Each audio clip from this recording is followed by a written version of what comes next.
అంటే రికమెండేషన్ బట్టండి కనీసం అంటే పెద్దవాళ్ళందరికీ 40 ఏళ్ళు పైబడిన వాళ్ళకి మినిమమ్ మోడరేట్ ఇంటెన్సిటీ ఎక్సర్సైజ్ అంటాం. మోడరేట్ ఇంటెన్సిటీ ఎక్సర్సైజ్ అంటే మనం చేస్తున్న పనుల కన్నా కొంచెం ఒక కొద్దిగా ఇంకొంచెం పెంచుకోవడం ఫిజికల్ ఎక్సర్సైజ్. అది ఒక అరగంట సేపు ఉండాలి. టిపికల్గా ఒక అరగంట సేపు కంటిన్యూస్గా నడవడం, కొంచెం బ్రిస్క్ వాకింగ్ 40-45 ఏళ్ళు ఉన్న వాళ్ళకి. పెద్ద వయసు ఉన్న వాళ్ళకి అరగంట కొంచెం వాళ్ళ స్పీడ్లో వాళ్ళు నడవడం. అట్లా వాకింగ్తో చాలా లాభాలు ఉంటాయి. ఇంట్లో కొంచెం ఏదో కిందన బేస్మెంట్ ఉంటే బేస్మెంట్లో ఒక అరగంట సేపు నడవచ్చు. నడవకుండా అసలు ఉండడం కన్నా ఒక అరగంట సేపు నడిస్తే మంచిది. అది చాలా ఇంపార్టెంట్ ప్రివెన్షన్ అది.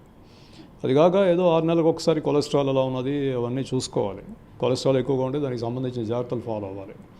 అది కాకుండా బీపీ షుగరు ఎక్కువగా ఉంటే పీరియాడిక్గా ఏదో షుగర్ చెక్ చేసుకోవడం, బీపీ జాగ్రత్తగా కంట్రోల్ పెట్టుకోవడం, వాళ్ళ ఫ్యామిలీ డాక్టర్ దగ్గరికి వెళ్ళి అవి బీపీ షుగర్లో కొంచెం కంట్రోల్ జాగ్రత్తగా ఉండేటట్టుగా చూసుకోవడం, ఇవన్నీ ముఖ్యం.